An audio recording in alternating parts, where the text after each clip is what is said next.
Halo, Assalamualaikum warahmatullahi wabarakatuh. Saya Madia Wanita Praja Suci Lestari, MPP 290293, kelas A2, Prodi Politik Indonesia Terapan, Kampus Regional Papua.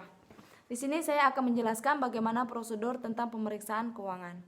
Untuk mendukung keberhasilan penyelenggaraan pemerintah negara, keuangan negara wajib dikelola secara tertib, taat pada peraturan perundang-undangan, efektif, efisien, transparan, serta bertanggung jawab dengan memperhatikan rasa kepedulian, keadilan, serta kepatutan.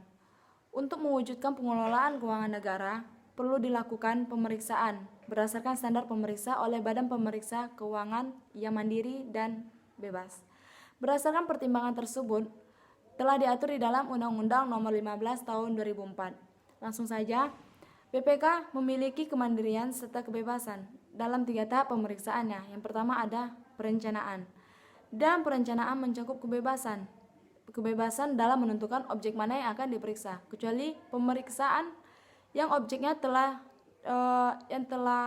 diatur tersendiri dalam undang-undang atau pemeriksaan berdasarkan permintaan khusus dari lembaga perwakilan. Dalam merencanakan tugas pemeriksaan, BPK mempertimbangkan informasi dari pemerintah, masyarakat, serta Bank Sentral.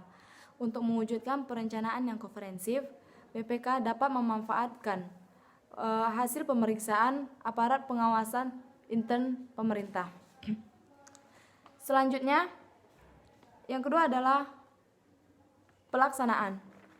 Dalam pelaksanaan tugas pemeriksaan, pemeriksa dapat yang pertama, meminta dokumen yang wajib disampaikan oleh pejabat atau pihak lain yang berkaitan dengan pelaksanaan pemeriksaan, pengelolaan, dan tanggung jawab keuangan negara. Yang kedua, mengakses semua data yang disimpan di berbagai media, aset, lokasi, dan segala jenis barang atau dokumen dalam penguasaan atau kendali dari entitas yang menjadi objek pemeriksaan. Yang ketiga, melakukan penyegelan. Yang ketiga, melakukan penyegelan tempat penyimpanan tempat penyimpanan uang, barang, dan dokumen pengelolaan keuangan negara. Yang keempat, meminta keterangan kepada seseorang. Yang kelima, memotret, merekam, dan atau mengambil sampel sebagai alat bantu pemeriksaan. Yang ketiga ada pelaporan hasil pemeriksaan. Laporan hasil pemeriksaan atas laporan keuangan pemerintah memuat opini. Laporan hasil pemeriksaan atas kinerja memuat temuan, kesimpulan, dan rekomendasi. Laporan hasil pemeriksaan dengan tujuan tertentu memuat kesimpulan. Jadi, tanggapan pejabat pemerintah yang bertanggung jawab atas temuan, kesimpulan, serta rekomendasi tersebut dimuat dan dilampirkan pada laporan hasil pemeriksaan. Selanjutnya, laporan hasil pemeriksaan atas laporan keuangan pemerintah pusat disampaikan oleh BPK kepada DPR dan DPD selambat-lambatnya 2 bulan setelah menerima laporan keuangan dari pemerintah pusat. Yang kedua, laporan hasil pemeriksaan atas laporan keuangan pemerintah daerah disampaikan selambat-lambatnya 2 bulan oleh BPK kepada DPRD. Yang ketiga, laporan hasil pemeriksaan disampaikan pula kepada Presiden, Gubernur, Bupati, Wali Kota sesuai dengan kewenangannya. Selanjutnya saya akan membahas tentang ketentuan pidana.